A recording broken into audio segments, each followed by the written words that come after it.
السلام عليكم. سيقولون انظروا إلى الغرب، انظروا إلى تفوقه ونجاحه وازدهاره. ما وصل الغرب إلى هذه القمة إلا لأنه ترك الدين. وانظروا إلى حالنا، إلى جامعاتنا، إلى شوارعنا، إلى دوائرنا وشبابنا. ما وصلنا إلى هذا الدرك إلا لأننا تمسكنا بالدين.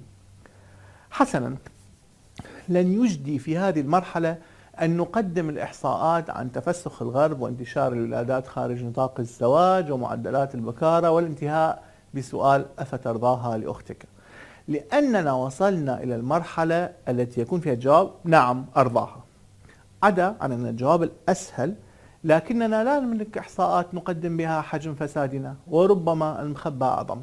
بل إننا عندما نرد على الحديث عن تفوقهم بالحديث عن الفساد عندهم، فإننا عمليا نربط بين حتمية العلاقة بين الاثنين. عمليا نحن نقول أن الفساد هو الثمن الذي يجب أن يقدم للتقدم.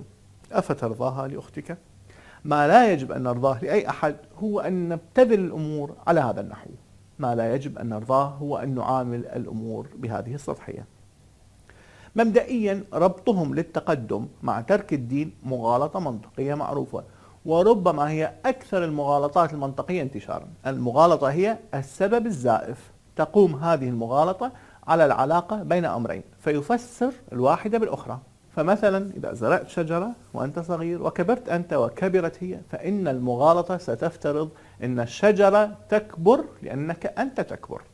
ومثلا يمكن بسهولة الربط بين كبر حجم مقاس حذاء طفل وتحسن خطه في الكتابة، فتعتبر المغالطة أن كبر حجم الحذاء يحسن الخط، بينما في الحقيقة أن الأمرين يعودان إلى أن الطفل يكبر في العمر فيكبر مقاس حذائه ويتحسن خطه مع تقدمه في الدراسة.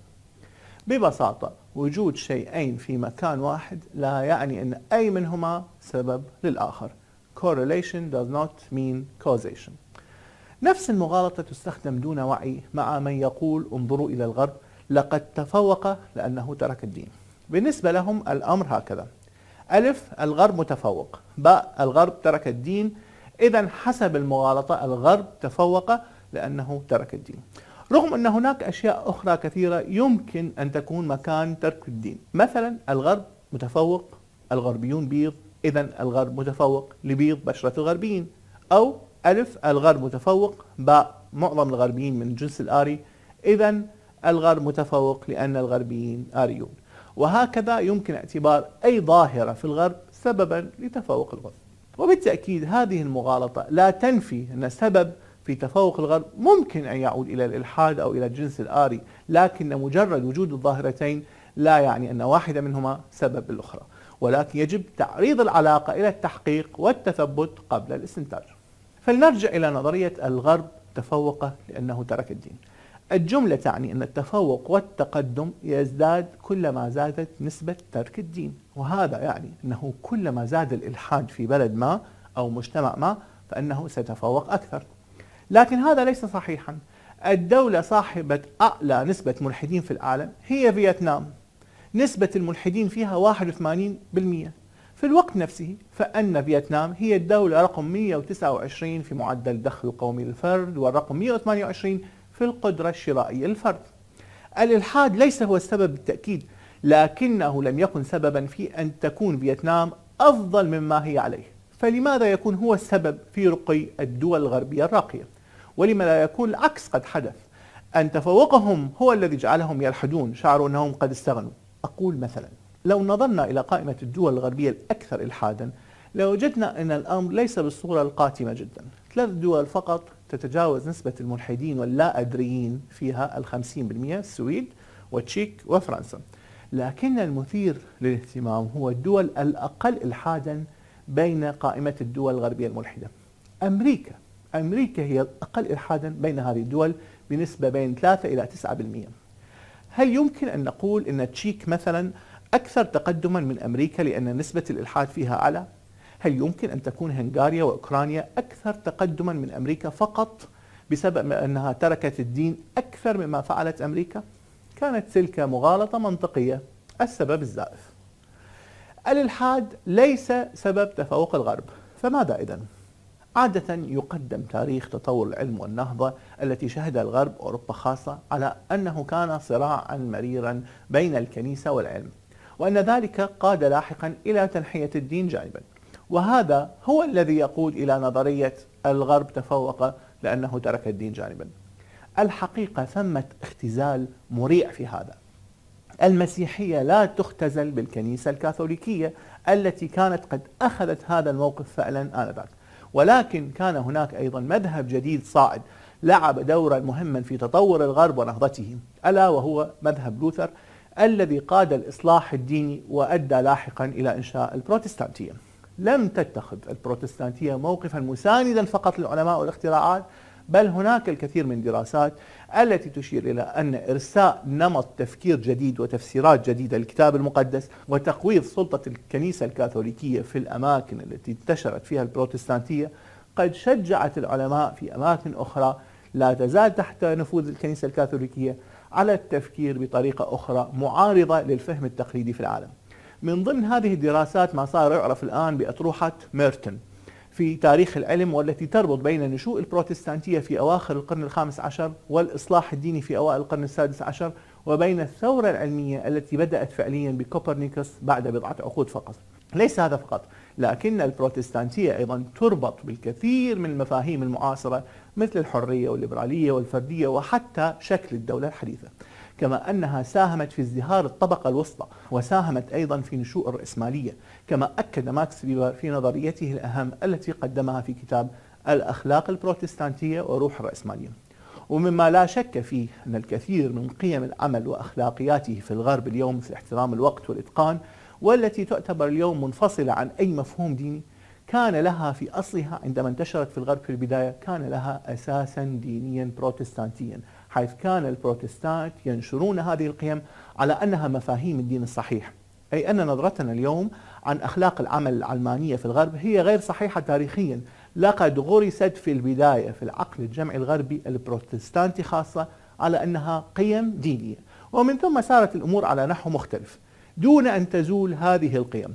هناك دراسات أخرى كثيرة تربط بين هذا وبين نسبة البروتستانت الحاصلين على نوبل، وهي الأكثر بين الكل مع اليهود، وبين كون الدول البروتستانتية في أوروبا هي الدول الأقل تأثرا بسبب الأزمة الاقتصادية الأخيرة، مع استثناء فرنسا التي لها تطور علماني مختلف فصلها عن الكاثوليكية أكثر مما حدث في دول أخرى. الخلاصة: الدين كان عاملا مهما في تطور الغرب وتقدمهم. الإصلاح الديني خاصة كان له أثره الكبير الحاسم. للأسف حرص الإسلاميون على تقديم صورة مختزلة عن صراع الكنيسة مع العلم ومحاكمة غليلة وما يشبه ذلك للوصول إلى نتيجة شعاراتية طنانة: هذا خاص بالمسيحية، الإسلام ليس معاديا للعلم، لذا لا نحتاج إلى العلمانية. الأمر أعقد من شعاراتنا بالتأكيد، والمسيحية لم تقف ضد العلم، بل مؤسسة الكنيسة الكاثوليكية هي التي فعلت، بينما اتخذ البروتستانتيون موقفا معيدا. لا أروج هنا للبروتستانتية بالتأكيد، فقط أود أن أشير إلى أن قيم النهوض والتطور الغربية التي هي الأنجح اليوم لم تكن بعيدة عن قيم الإيمان وتجديد الدين، على العكس تماما من نظرية الغرب تفوق لأنه ترك الدين. لماذا إذن وبعد أن ساهم الإصلاح الديني في تقديم نهضة الأوروبيين، لماذا انتشر الإلحاد؟ ولماذا لم يكن الأمر سواء في أمريكا؟ الحقيقة أن الوضع في أوروبا كان معقدا جدا رغم انطلاق حركة الإصلاح الديني فيه، لكن الحروب الدينية بين البروتستانت والكاثوليك التي استمرت 124 سنة من 1524 ميلادية إلى 1648 ميلادية راح ضحيتها ما بين 6 ملايين كحد أدنى و18 مليون كحد أعلى. هذه المرحلة الأوروبية تشبه مرحلة الحروب المذهبية التي نمر بها اليوم، وتركت أثرا عميقا في العقل الجمعي في موقف رافض للأديان. كما أن هذه الحروب سبقتها تجارب تاريخية مريرة نسبت للدين بشكل أو آخر، مثل الموت الأسود، وباء الطاعون الذي اجتاح أوروبا في القرن الرابع عشر وقتل ما بين 75 إلى 200 مليون من سكان أوروبا، وفسر على نطاق واسع بأنه غضب من الله على سكان أوروبا. وكذلك الحروب الصليبية التي وعد فيها الأوروبيون بالنصر ما داموا يقاتلون من أجل الصليب، وانتهت بهزائم وضحايا من الأوروبيين بين المليون و3 ملايين غير المذابح المتبادلة. عدا عن أن قادة الحملات الصليبية قد تورطوا بتجنيد كتائب أطفال تم بيعهم لاحقا كعبيد. ورغم أن لا دليل تاريخي على وقوع هذه القصة إلا أنها انتشرت وتركت أثرا في العقل الجمعي الأوروبي.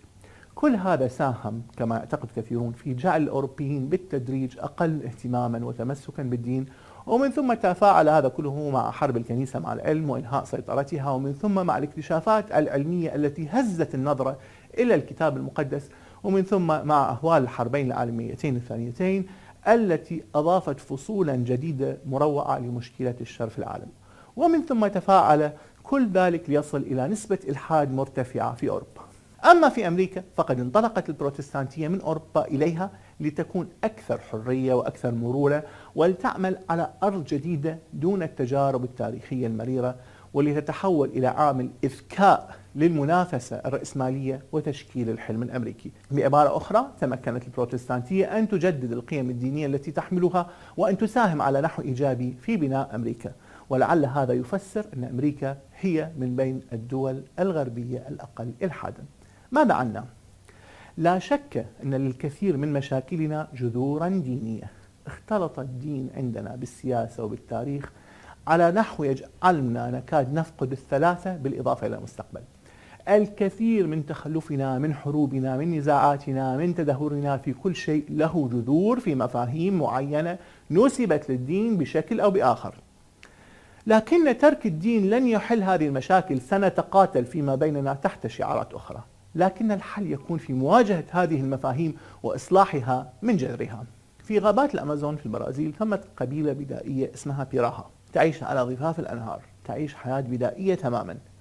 لا يزال أعضاؤها يعيشون مرحلة الصيد وجمع الثمار. هذه القبيلة لا تملك أي دين، أي مفهوم للإله أو أي روح أو أي قوة عليا.